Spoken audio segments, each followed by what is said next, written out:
used to Zoom no more, y'all.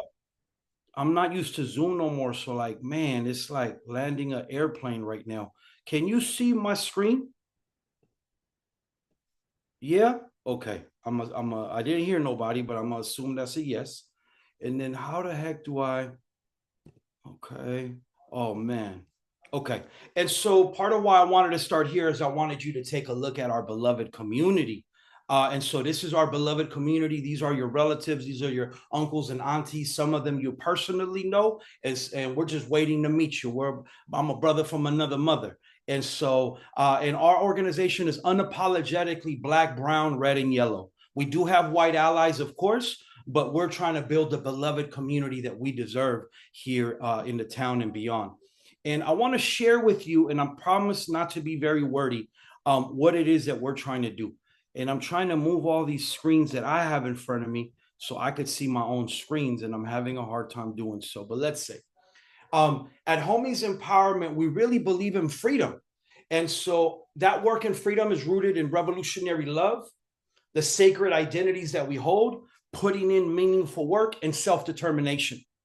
We believe that through empowering education, like real education, community cultivation, like what's happening today, food justice, and cooperative economics, we cultivate our beloved community where our freedom, my freedom, is connected to my neighbor's freedom so we can get free together.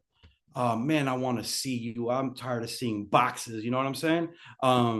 And the logo inside, I could spend 7.5 minutes just talking about the logo, but it began to evolve and grow. We were born in 2009 at the height of gang warfare in Oakland, California, between norteños and border brothers and other kinds of violence. And we've been growing and growing and growing ever since. And it's grown this much that when we talk about what freedom means to us and these pillars, how does that manifest? And everything in blue on there is now a site, a building, an initiative that's part of what we do. And today I'm going to focus more on food justice. I also want to name that although I'm the founder, and a lot of times I get mistaken as some kind of executive director or some kind of leader. Nah, I ain't the one.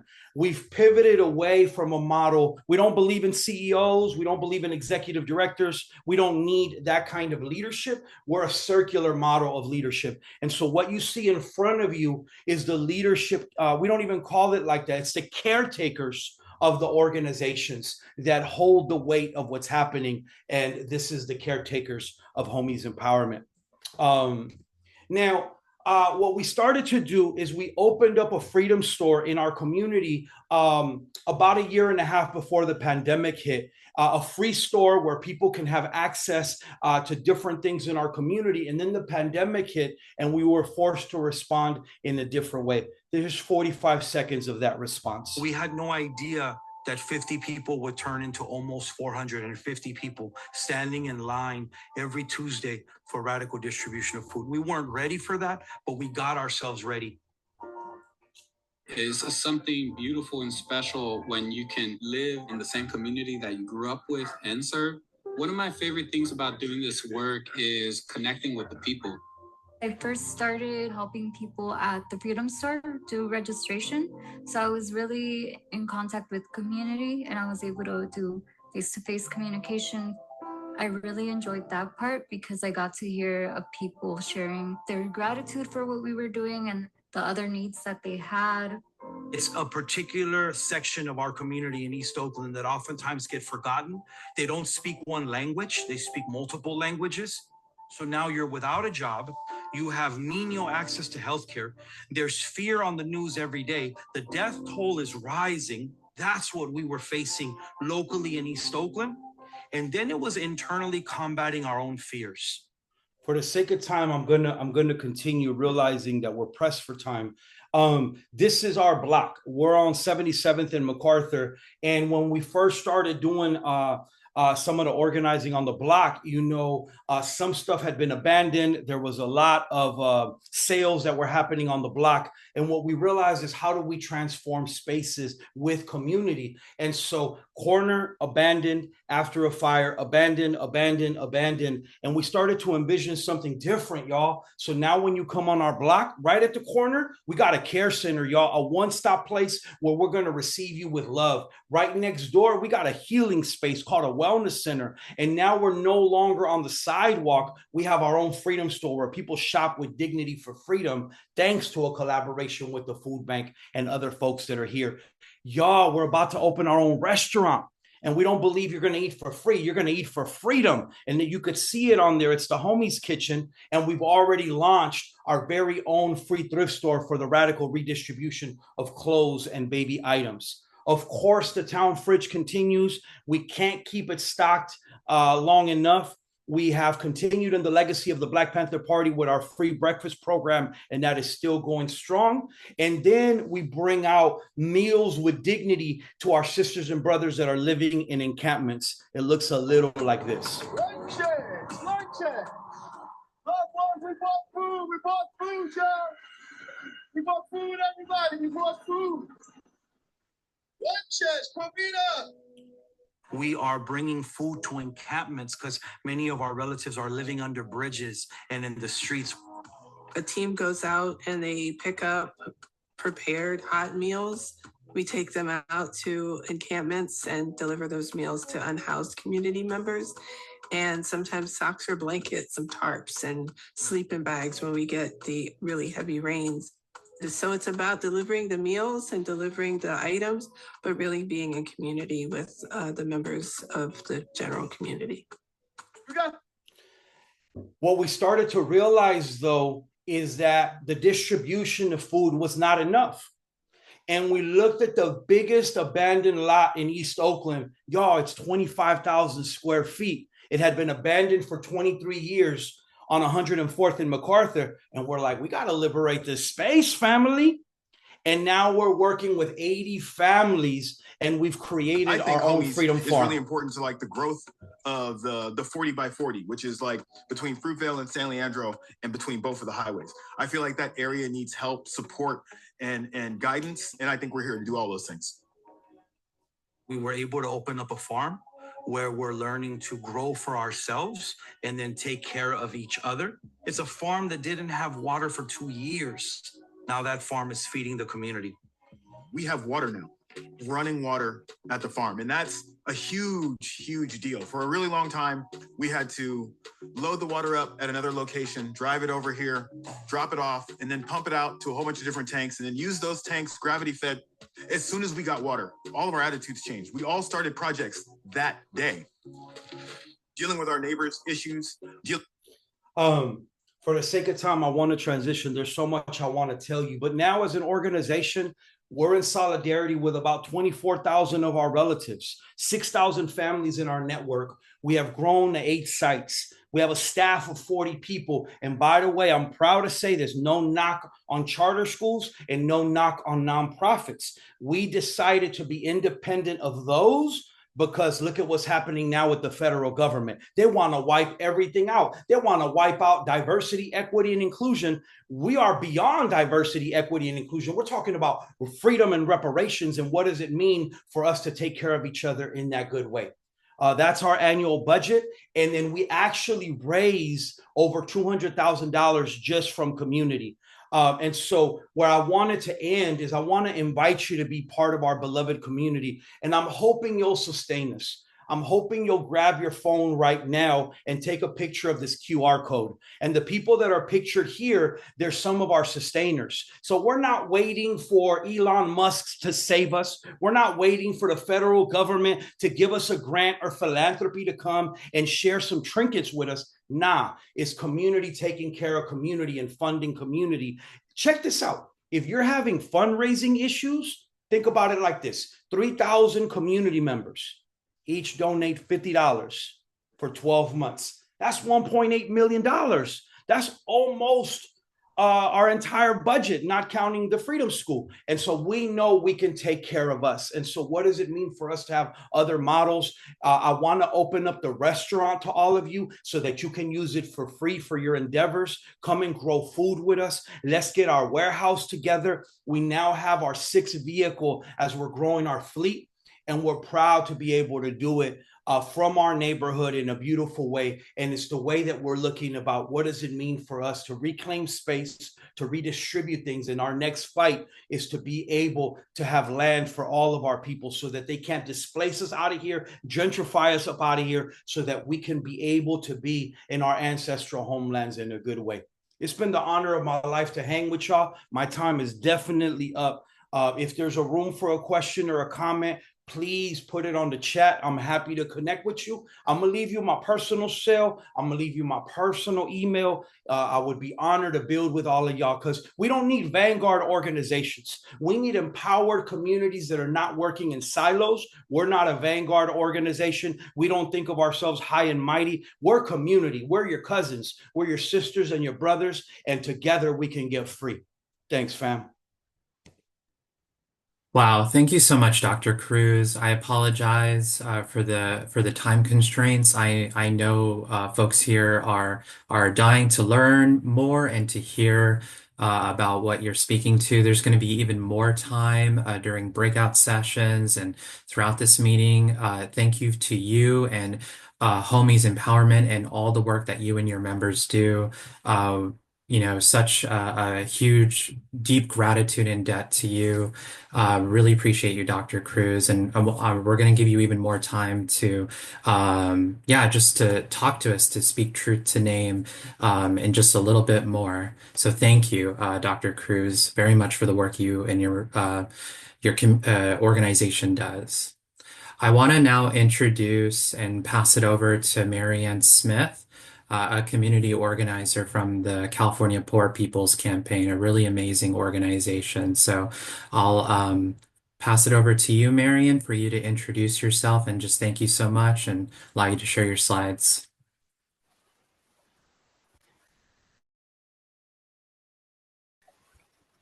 Thank you.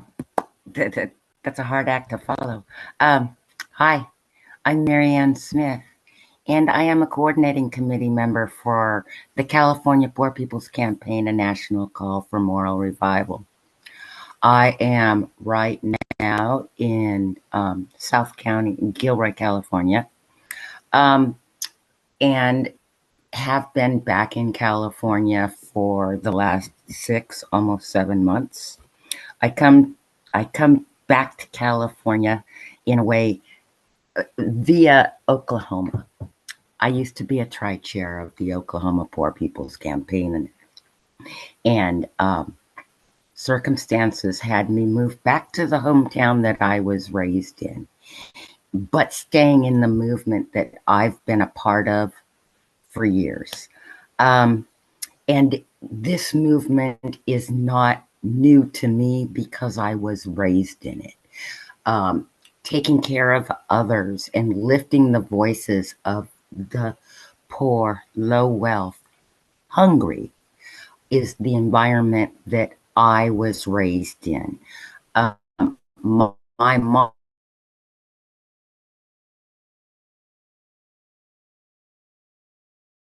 as a matter of fact, well over 4 years, bless her heart, and her best friend started the only food kitchen in Gilroy, California, that was the only one that is now unfortunately closed due to lack of funds, but it was called the Lord's Table.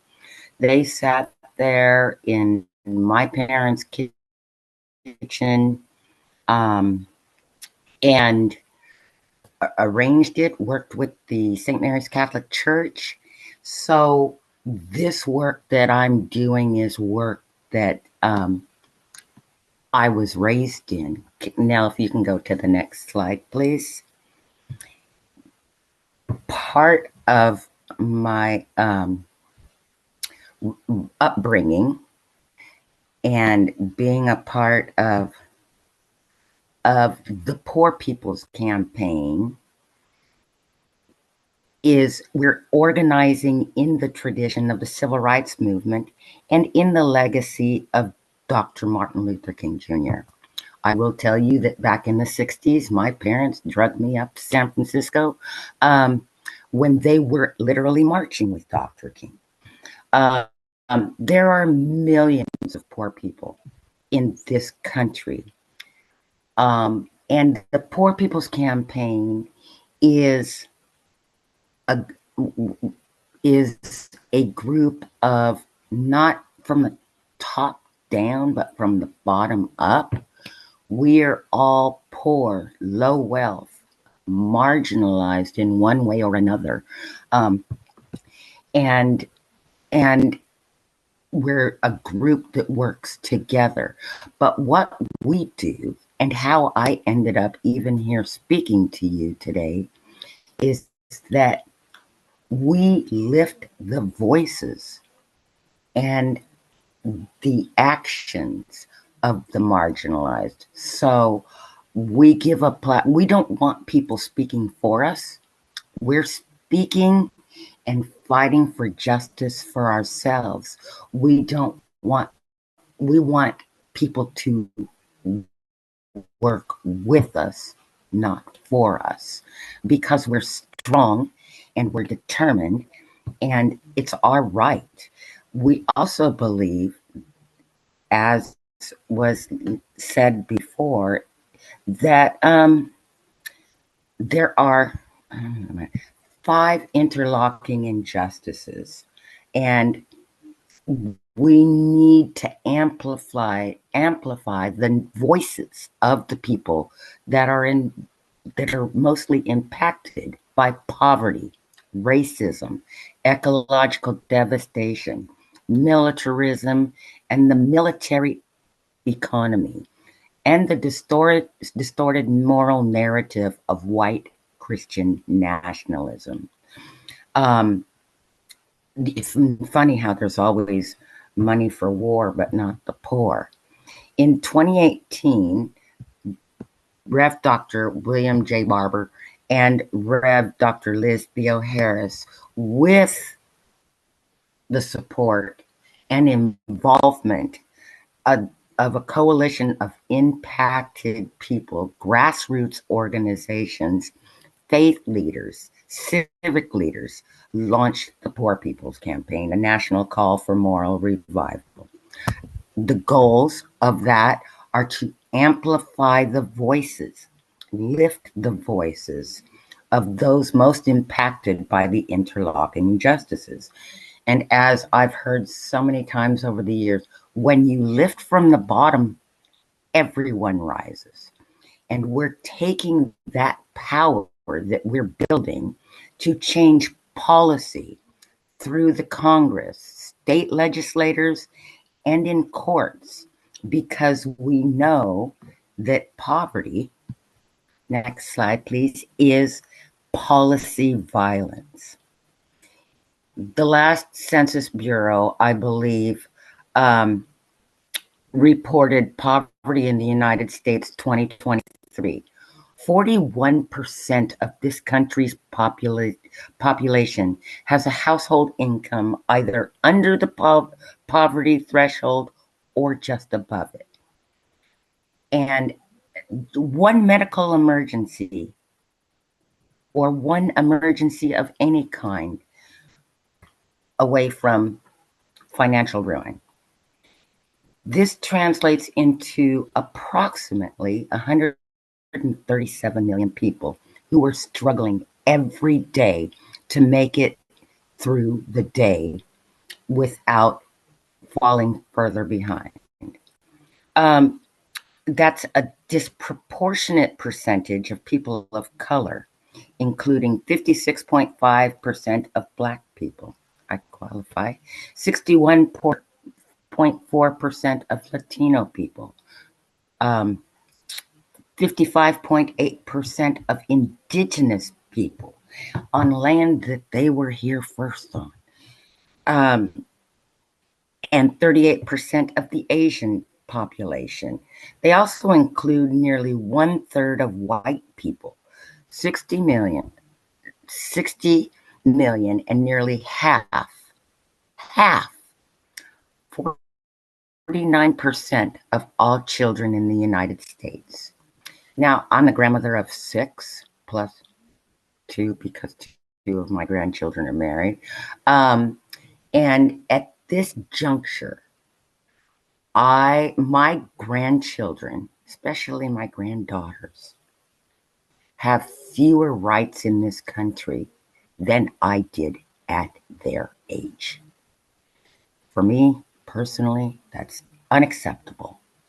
And it's why I do this work and why the California and the Poor People's Campaign in general it is so important to me. We also are nonpartisan because it's not from the left, it's not from the right, it's from the people in power. And these people actually have the power to make a difference. Our demands are built around the agenda and budget that reflect our deepest moral and constitutional values that demand justice for all. Even in the prefaces of our Constitution, they say we hold these truths that all are created equal. It doesn't say all white people, all black people, all rich people. It says all. And we are demanding that the wealthy corporations and the multimillionaires and the wealthy people in this country pay their fair share. We're not asking them to pay, we're not even asking, we're demanding. They pay their fair share of the country's urgent needs around decent and affordable housing, free public education. We need our school children fed, free public education, a robust social safety net, and social security. That's the bare minimum. That's the bare minimum. And so what we do is we take our demands, we mobilize local, state, and national meetings, events, and actions. In this slide that you're looking at, you can see one of our national 100 women took to the streets on the anniversary of Seneca Falls Convention. And then on the right, you can see that we were in LA for the MORE tour, mobilizing, organizing, register, and engaging people on the value of their vote. And we actually just make sure people know, because that's what we do, and we call it doing more, that people know where the candidates stand on the issues that affect us all. And down at the bottom, you'll see a press conference where the Wood Street residents report that another death in the community after being evicted and dispersed. We participated in that action when they went to their city council, and they're demanding that Oakland stop the deadly sweeps of unhoused neighbor, and housing is a human right. Safety is a human right. We are human, and there's civil rights, yes, but they're human rights, and we are all human. We continue, and what we did as the Poor People's Campaign is we actually stood and supported those that were part of the Wood Street community and lifted their voices up. We stood with them. And we need more people to stand together, to be honest. We organize, we are in the process of organizing a readings of the prophetic Beyond Vietnam speech that Dr. King delivered on April 4th in 1967 to commemorate his assassination and rededicate ourselves to what he called the long and bitter but beautiful struggle for a new world. If you think about how long ago 1967 was, and the struggle continues, that's why we need to continue his work. We're asking everybody to join us, anybody and everybody. We are also mobilizing to Sacramento for Hunger Action Day 2025. So save us some seats on the bus because we're out there building up momentum for that one. And I'd just like to say, anybody, you can contact us if you look at the next slide, at California at poorpeoplescampaign.org. We are advocates, but every single one of us is an impacted person. And so we're as impacted as every other group that's here because we are one humanity. And I can't thank you enough for the opportunity to tell you about us. We do have postcards available that we request people to send to our governor and our senators that are in Washington, D.C. But please feel free to contact us and join our movement, and let's continue to lift from the bottom so that everybody rises. Thank you. Thank you so much, Marion Smith and Nell, for handling the slides and all the incredible, amazing work that you all do at the California Poor People's Campaign. Always have admired your organization. Used to work with them a little bit when I was an organizer in Florida. Just appreciate you and your organization and continuing to carry on the calls to action and the work of Dr. Martin Luther King Jr. So thank you so much for a beautiful presentation. And I'll transition a little bit now to our last speaker this afternoon, who is Elizabeth Esparza. And if you don't mind me saying, I believe the co-director of food justice programs, especially at Hope Collaborative. Feel free to come on and present about your work. And we're so honored and happy to be in community with you and Hope Collaborative. Thank you so much, Elizabeth, for being here today. Hi, thank you for having me. I just realized I'm in front of a window, so probably hard to see. So let me scoot around a little bit. Could you do I have sharing permission to share my screen? Yes, you do. Great.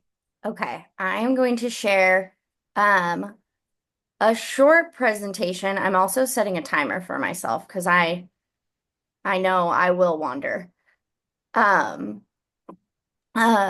So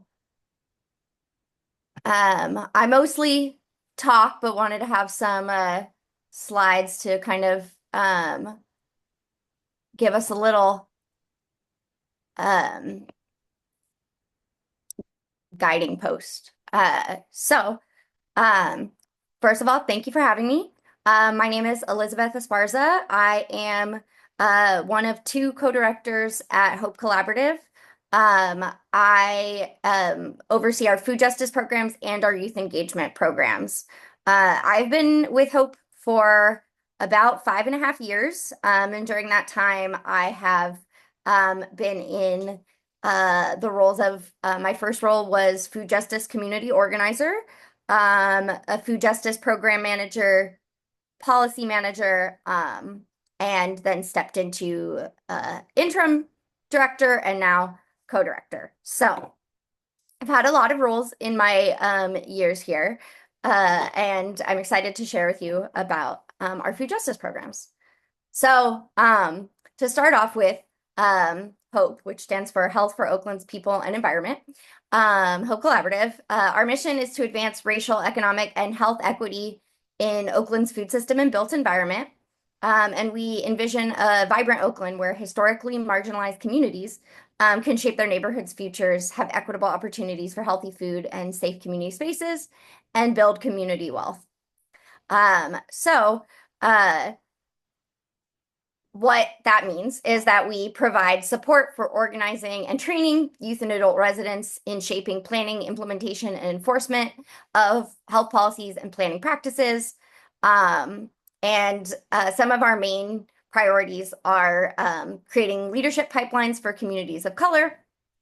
And the way that I like to explain how we work at Hope is our two main program areas are food justice and environmental justice, which obviously overlap, but those are kind of our two buckets, so to speak. And then we have a youth engagement program and our youth, which I'll go into a little bit more, our youth kind of plug into our existing program areas. And so I will go a little bit more into our food justice programs. So our food justice programs have really evolved over the years. We really focus on driving community-led initiatives, which means when community members approach us and ask us to support their different projects, we try to find a way to do that. We do that by providing resources like technical assistance and supplies and materials. But also one of our biggest priorities is compensating our community members through monthly stipends. We know that people aren't disengaged from their communities. If they are, they're not disengaged because they don't care, but because it's really hard to prioritize being very engaged in your community if you're having to work two jobs to make ends meet. And so if we can provide a little bit of extra compensation that can give people the time to participate more in community, we always want to be able to do that. And so our programs, we've worked with corner stores through our healthy retail program. We worked with the Alameda County Public Health Department's nutrition services for several years to identify different corner stores in East and West Oakland who wanted to offer healthier options. And we helped them kind of set up like in this photo right here, we see one of the fridges that we set up at One Stop in which is on, I believe, 84th and International, and helped them set up fridges. We helped another one of our stores set up a deli counter, and really just making sure that we are helping make fresh and nutritious food available at places where people already are. You know, food justice isn't, as I'm sure you all know, we don't think it means we want to put like a Whole Foods on every corner. We want to take these small businesses that already exist, are owned by members of the community, and help them offer healthier options.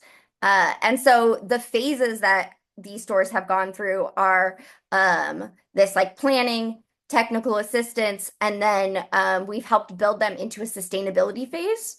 So now we're not so much involved in their day-to-day, but more as like a support role. Our meal distribution program, we work a lot with small business owners through that, actually. This was an example of a program that was started when community members came to me in 2020 and said, "Hey, we're doing these projects on our own. Can you support?" And so we had a community member who was running a pantry out of her garage, and so we bought her an extra fridge, a deep freezer, shelves. We had a couple small businesses that were helping, and we helped them get their kitchens up to code and like get a lot of supplies and materials. We do a couple of meal distributions. We do one right now at Sparket Place in West Oakland, which is an outdoor space. That's every Sunday from 2:30 to 5. We right now with that program, we recently lost access to our kitchen space, and so we're working on identifying new kitchen space. But in that program, we our resident leaders collect food from farmers markets that would otherwise be thrown away. They get stuff from grocery stores, businesses like Good Eggs, and that's really focused on like food recovery. It's like this perfectly fine edible food, and they transform it into different meals and like smoothies, sauces, dried fruit, and then they also redistribute a lot of that produce as well. And they distribute between like, depending on the time of year, like 75 to 100 meals a week, plus a ton of produce. Then we also had another community member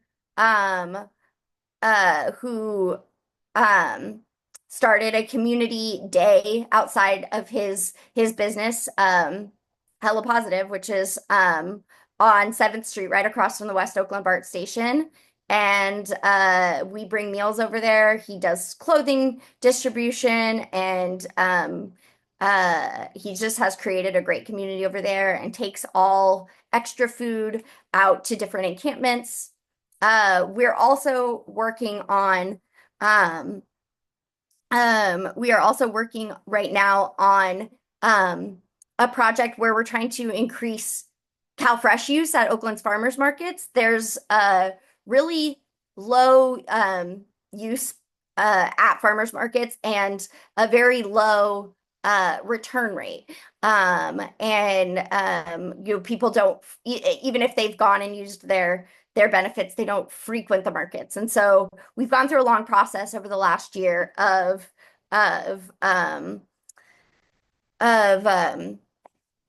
like surveying residents and seeing what are the barriers. And we found like transportation and like cooking ability are the main barriers. So right now we're really working on how to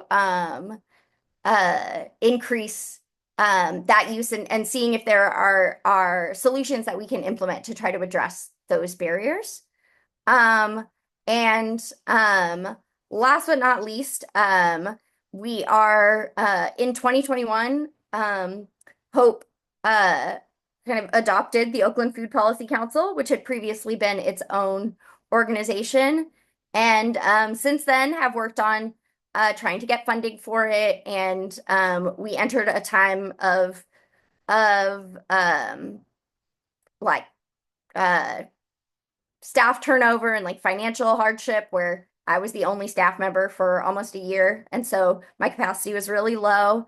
And so now trying to just see ways that we've been on hiatus for quite some time, but staying in connection with partners and just working on trying to relaunch and see if we can, even though we have kind of low capacity staff-wise from Hope and low funding, seeing if we can kind of run this by committee and get really passionate organizations involved in helping to run everything.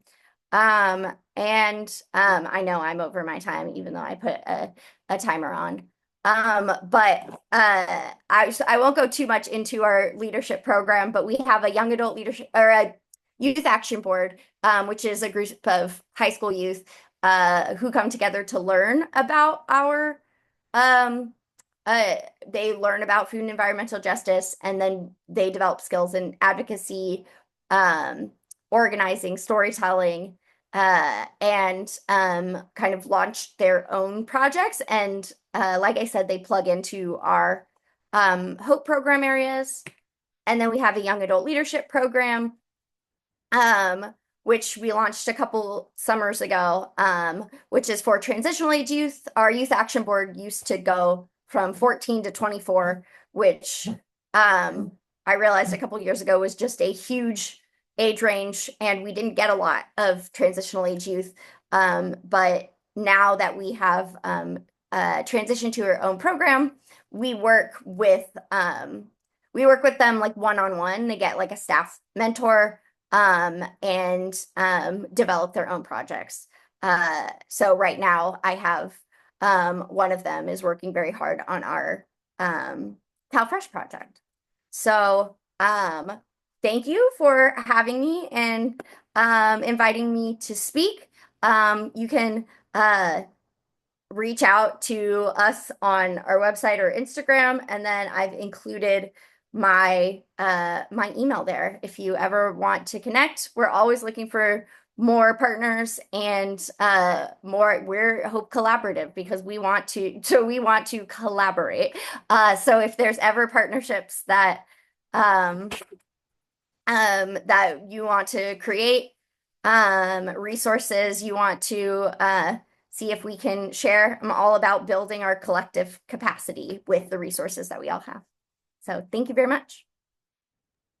Thank you so much, Elizabeth, for sharing so much about the visionary work that Hope Collaborative is doing. Thank you so much for being here as well, Janina. Hope Collaborative is such an example about regarding food justice to the food bank and so many people in the community.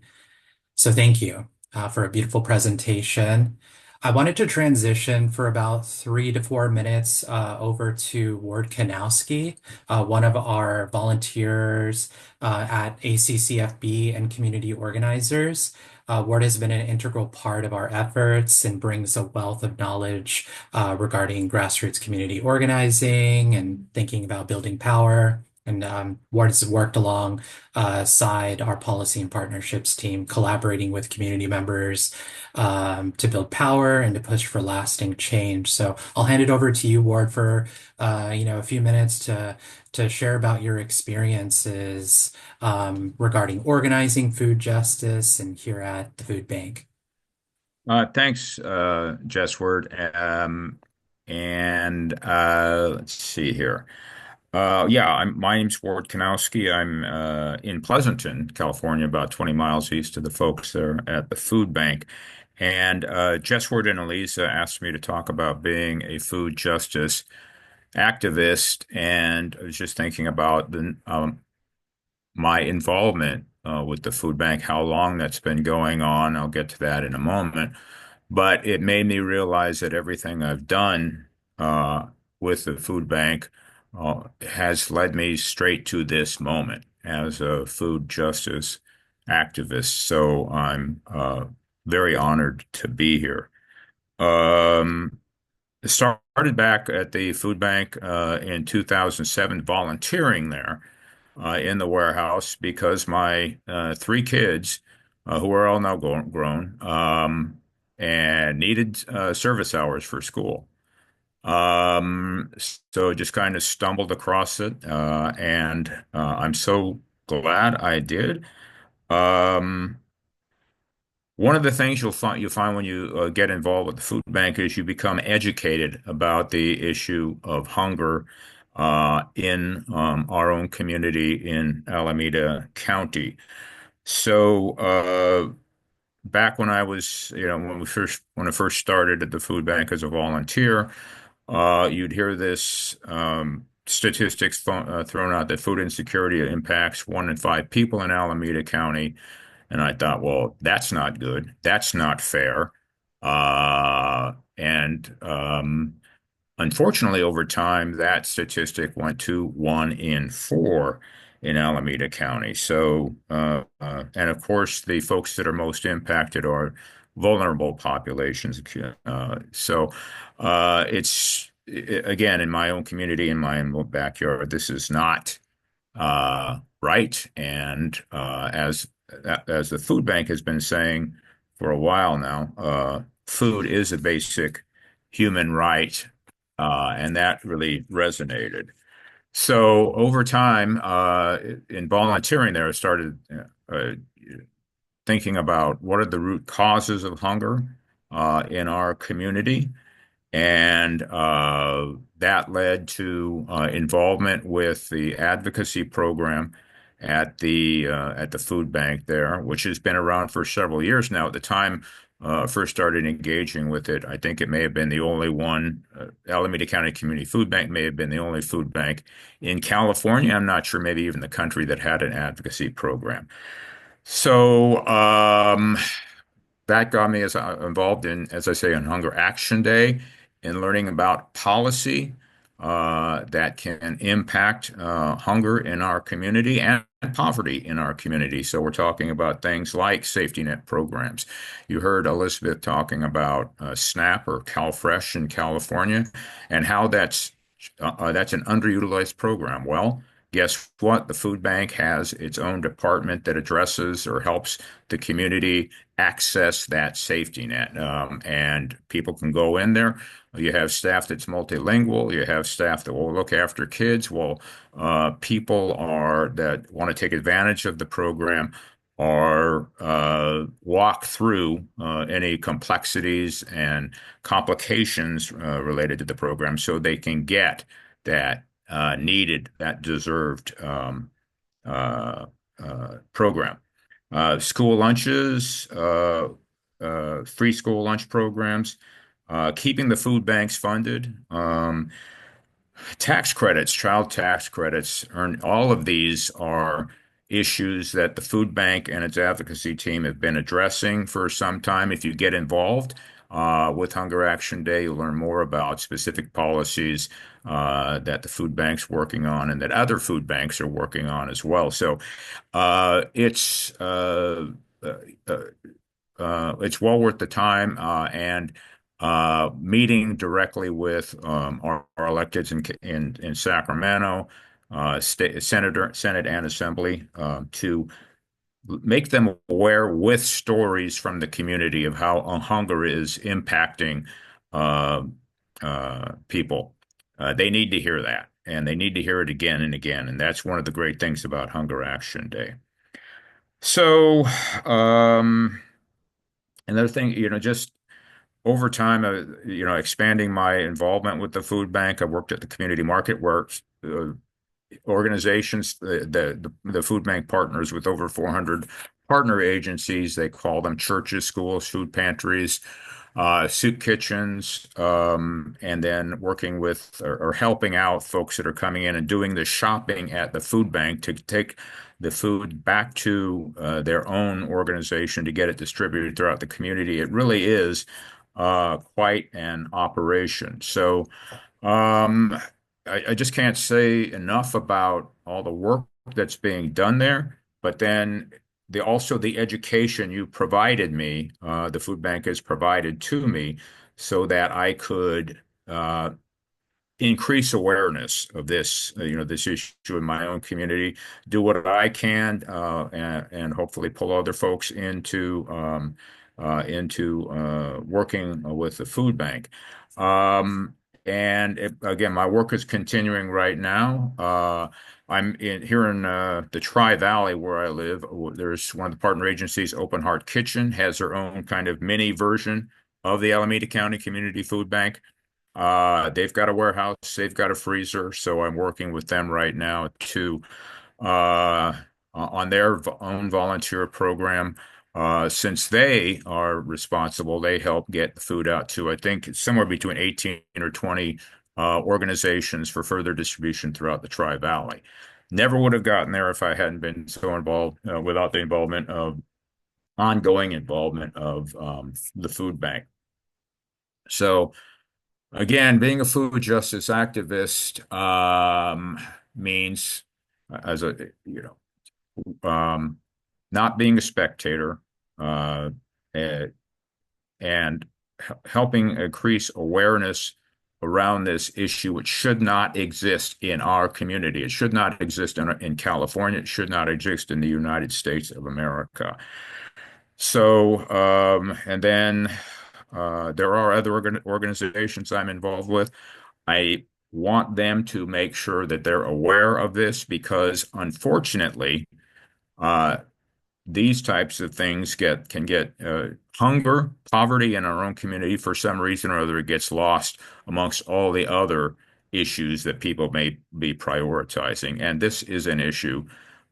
These are things we need to prioritize in any of our organizations. And so, one of the great things I think, just to close here, I appreciate about this is. Uh, to the extent that all the organizations that have presented here today and that have presented in prior meetings and that will present in future meetings may not be aware of each other. Now you know about each other. And so I can reach out to folks. You can reach out to each other, and I just really appreciate the folks at the food bank and the community organizing function. In Easter, you're there working on Hunger Action Day, pulling all these community organizations together so that they are aware of each other. They can work with each other, so we can continue to address this issue, this problem, as I say, should not exist. Thank you very much. Thank you so much again to our incredible speakers for sharing y'all's valuable insights and about your incredible visionary work. We're going to continue to think about the intersections of food justice, housing justice, immigrant rights, and youth empowerment.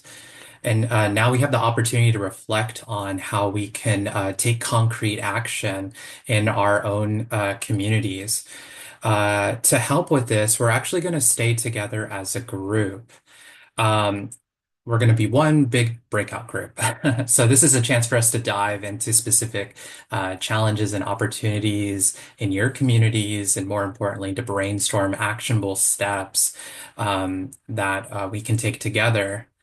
So I'll introduce the first question, and folks can feel free to come off mute to add their reflections. But our first question for today are what are three actions that you can take, that we can take to integrate housing justice, immigrant rights, and youth empowerment into our food justice work, and who can we collaborate with?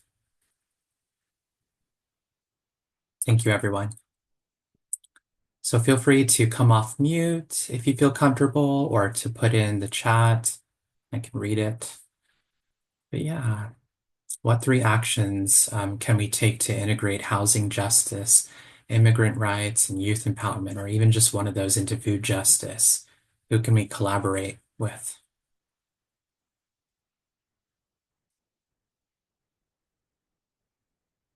Got to be some amazing thoughts and reflections, but I'll give some folks some time to think about it.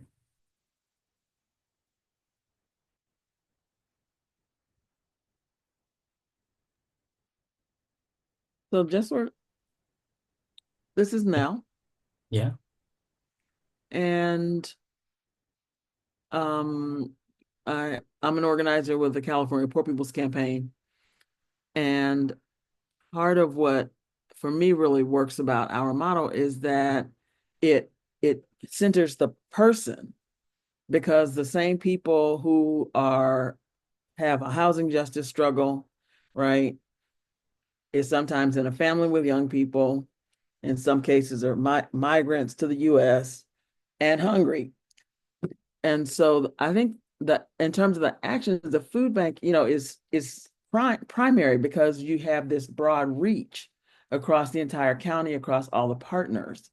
And so you all putting your messages out and inviting us in, right, to connect is one of the things I think is most valuable about our partnership with the food bank. And so I'm taking copious notes to get folks' names down from this meeting so that we can connect and exchange ideas about how the work that we do of lifting up the struggles and connecting them, where does that fit in terms of what the need is with Homies Empowerment or the Hope Collaborative? So the one specific action I want to commit to take is to connect with the folks who are here, that we have contact info for, because that's the power of us talking to each other, right, is undervalued, I think. We get separated, we get siloed, everybody's busy, and all of that. And so the strength of building a strong connection, the power of building a strong connection is a easy next step for us to take. Thank you so much for sharing your reflection, Nell, and incredibly valuable. Really appreciate you and your work. And just also want to uplift uh, Nina Turner from Hope Collaborative in the chat around language justice and having translated materials and outreach for various languages spoken in our communities. This action can help across the board and for food accessibility, housing and immigrant rights and education. Nina thinks community members are good collaborators for this. Thank you, Nina. And thank you, Dr. Cruz, so much for contributing. And we wish you well today, and for folks to join your upcoming events coming up soon. So thank you. Also, want to uplift Jose Ventura in the chat. At my organization, all of these topics intersect. For example, Jose works on a farm where they run a pantry that anyone can grab food from, and plus we deliver groceries on a weekly basis to local residents, many of which are housed by our same organization. Additionally, we are running a program for programming for youth who are able to use the farm as a green space, beautiful, to learn about food justice and in turn impact their families through their interactions with our farm. That's wonderful. Thank you for the work you do, Jose. Really appreciate you. We can move on to the next question for participants here today, and thank you so much for being here. The next question are what challenges or opportunities in your community affect this work, and how can we address them? Or actually, honestly, like we can do any of these questions. So if you see a question 2 through 4 or 1 through 4, if you'd like to share your reflection for any of these questions, I'll give you some time to look them over, and then we're really curious to hear folks' reflection on some of these questions. So I'll give some folks some time. Thank you to our participants and audience. Mm-hmm.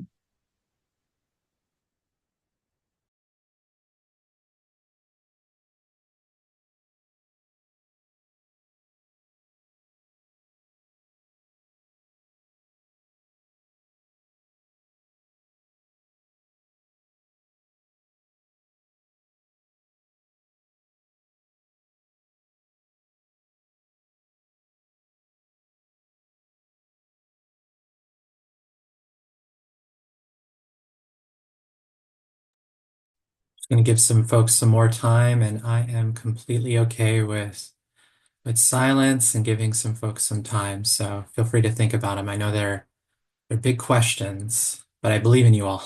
If anyone has any thoughts or reflections on, yeah, what the speakers discussed, we're also, yeah, or any questions or any thoughts about the questions or what was spoken about today, any reflections?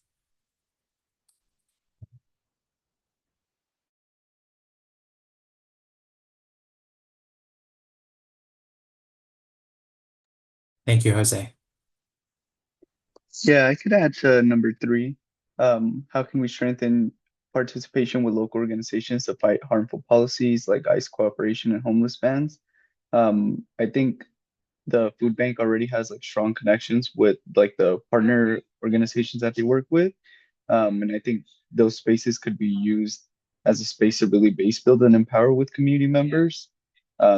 Using those connections, having those organizations who are already um, contacting people on a day-to-day basis through their food distribution and using it as a way to like really base build and strengthen the partnership and really like their involvement into creating change.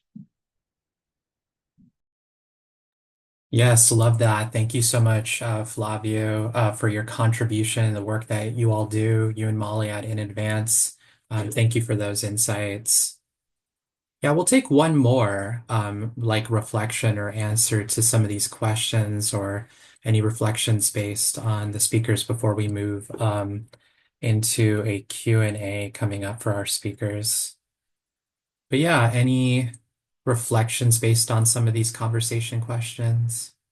Any answers?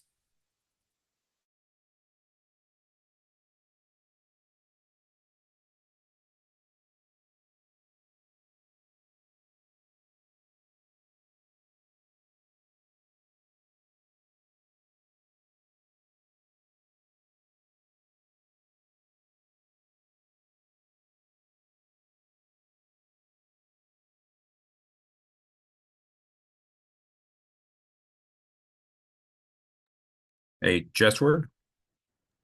Yes, Ward. Yeah. I'll just on number four. And I just hit something that readjusted.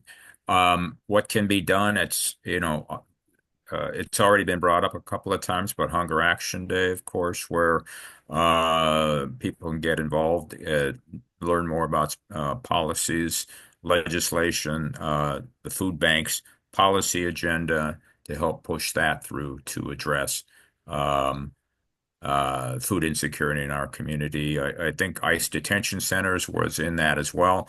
Um, Out where I live here in Pleasanton, just across Highway 580, there is a federal correctional institute in Dublin, a former women's prison that was closed last December that ICE has been making murmurs about opening it for to house immigrants.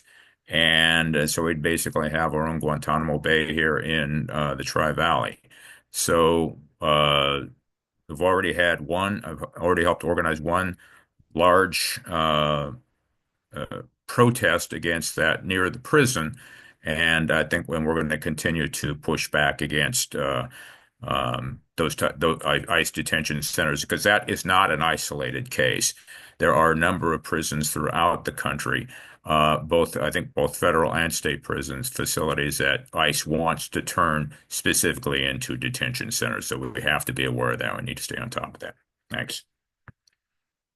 Thank you, Ward, for linking and raising and uplifting that really critical work around those intersections of immigration rights.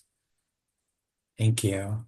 Yeah, is there any more or one last reflection before we move on into the Q&A or closing?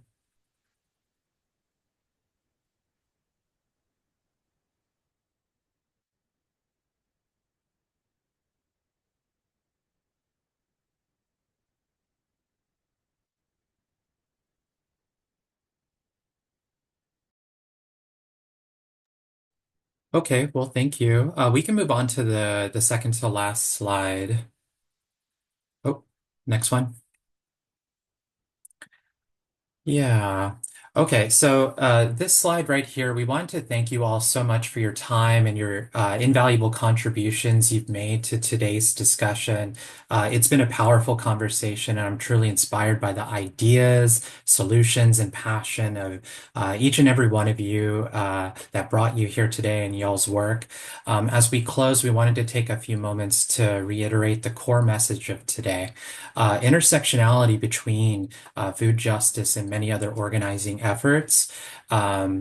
We are all involved in this, whether that's housing justice or immigrant rights or youth empowerment. These issues are deeply interconnected, and our work will only be effective if we continue to collaborate across these movements, and together we can address the root causes of hunger, poverty, racism, and inequality, and advocate for systemic changes that we need to see. So before we wrap up, I wanted to highlight a few ways that folks can stay involved and continue advocating for change in our communities. We also have a QR code right here. So on the left, if you're interested in scanning this and taking the advocacy survey. We want to hear from you all. Your feedback will help us ensure that our policy work reflects the needs and priorities of the communities that we serve. And on the right, there's another QR code to our Food Justice Organizing Task Force. If you're interested in getting involved and want to join our efforts to build community power, sign up and become a part of this growing movement. We can go on to the next slide. And additionally, please take a note of how to contact me and our team. We're here to support and collaborate with you in any way we can, and make sure to help. You can stay tuned for more information on our upcoming April 25th Community Forum on Racial and Economic Justice, which will focus more closely on the local issues here in the county and the cities. And we'd really love to see everyone here attend that. Jessica, feel free to come off mute if you want to fill in any of like the location or anything of that. I'll pause for just a tiny few seconds before I uplift Hunger Action Day. Yeah, thank you, Justward. Sorry, everyone. I've been a little sick, so my voice is slowly in there, hanging in there. But yes, so the idea for the April event is that it's very similar to these monthly conversations we have, but this one will be in person, hybrid, and it'll be a little more in depth, focusing on different, same idea, different topics, different issues, but also focusing on local policy and different cities throughout the county. We will be collaborating with one of our partner agencies who presented last month, actually, in our conversation, South Hayward's Glad Tidings Community Development. So we'll be officially collaborating with them, and the event will be at their location in South Hayward. I'm hoping to start sending the official invitations and link to RSVP starting this Friday. So hopefully we'll have that officially published. But it will be a Friday morning, April 25th, in person. So we hope to see everyone there. And it'll be very similar to these as well. We'll be focusing on specific topics rather than just like one main idea. And we'll have the plan is to have different speakers and facilitators for each one, making it a little more interactive. And the goal with that one is to, we eventually want to build and create a first time ever local policy agenda. So the purpose of that conversation is to really help inform that, because of course that policy agenda that we want to create is going to be centered around community's voice. So we'll follow up with details for that. Thank you.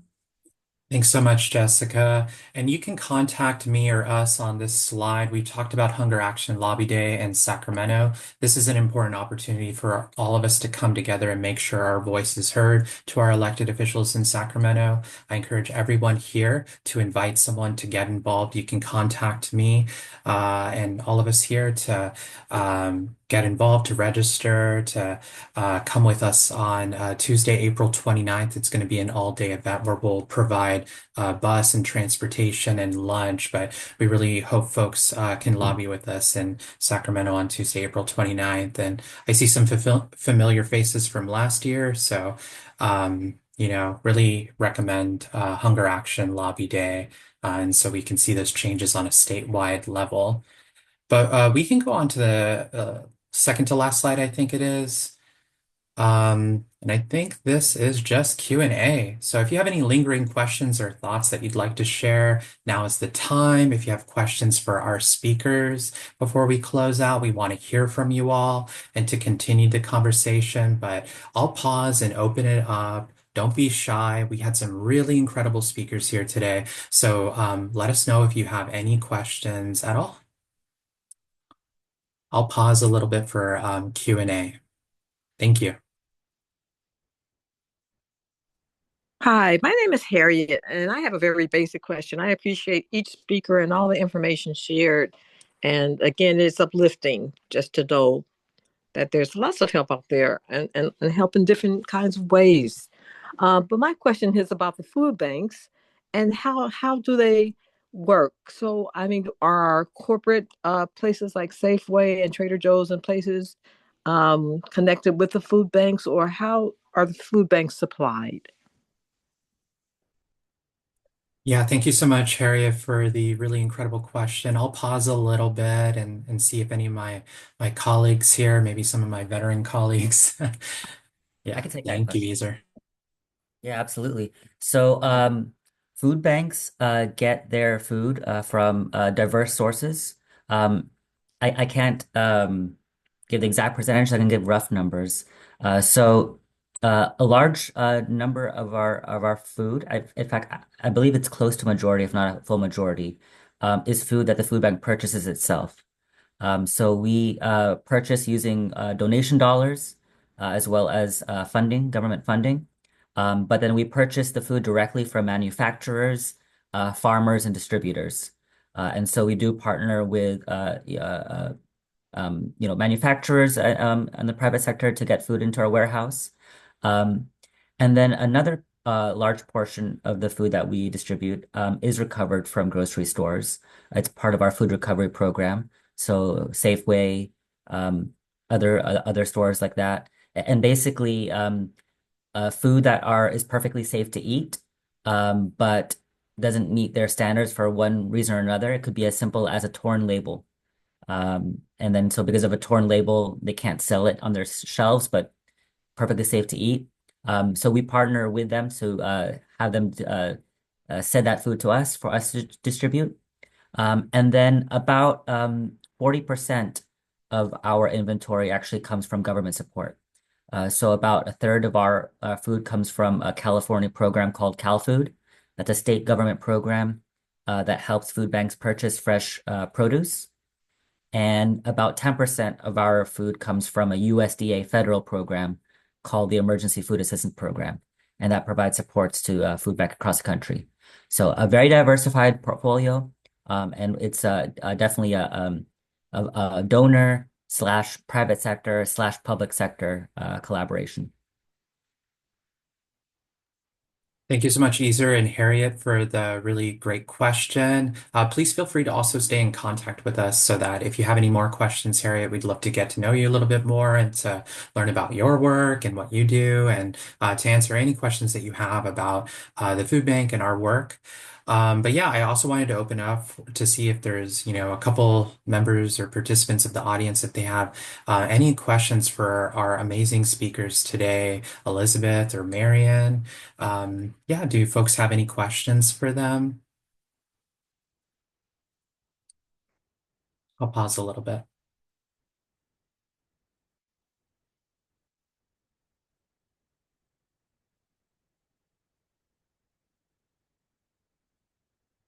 Yeah, definitely, Nina. Huge appreciation to all the speakers today. Thank you. Yeah, we'll see if there's one last question before we close out.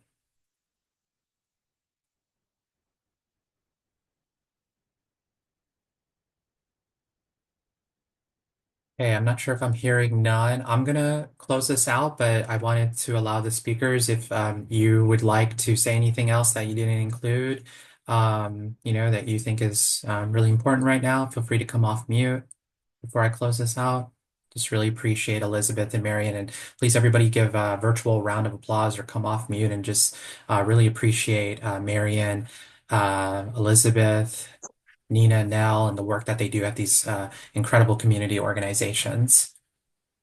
Thank you so much to all of you speakers and all of the efforts and all of the energy that's involved in doing this work. I just totally appreciate it and uplifted by it to learn about it. So thank you so much. Thanks, Harriet. Really appreciate you. Is there anything else that folks would want to add? About to close this out pretty soon.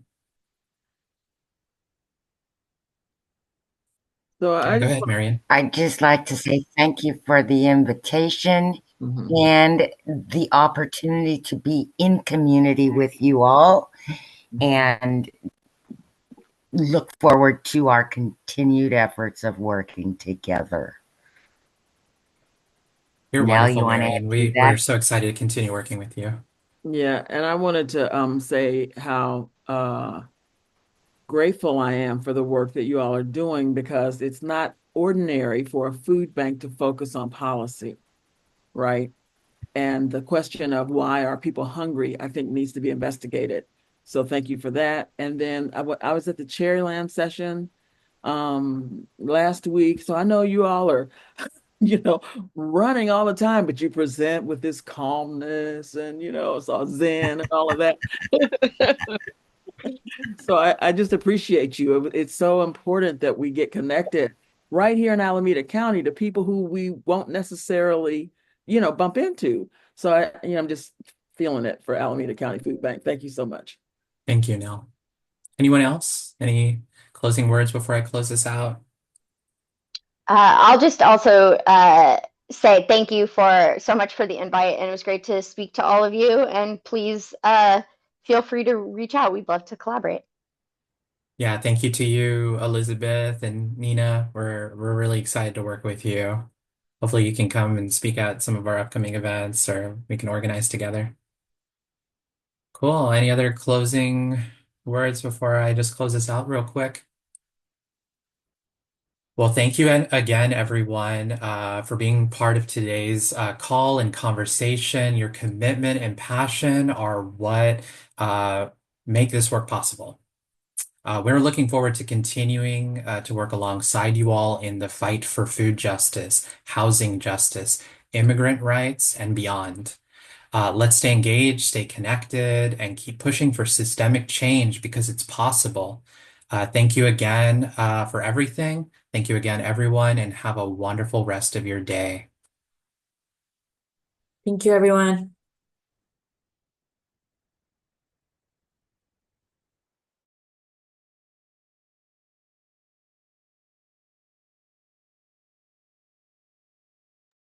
Thank you, Joe, for attending. It's good to see you.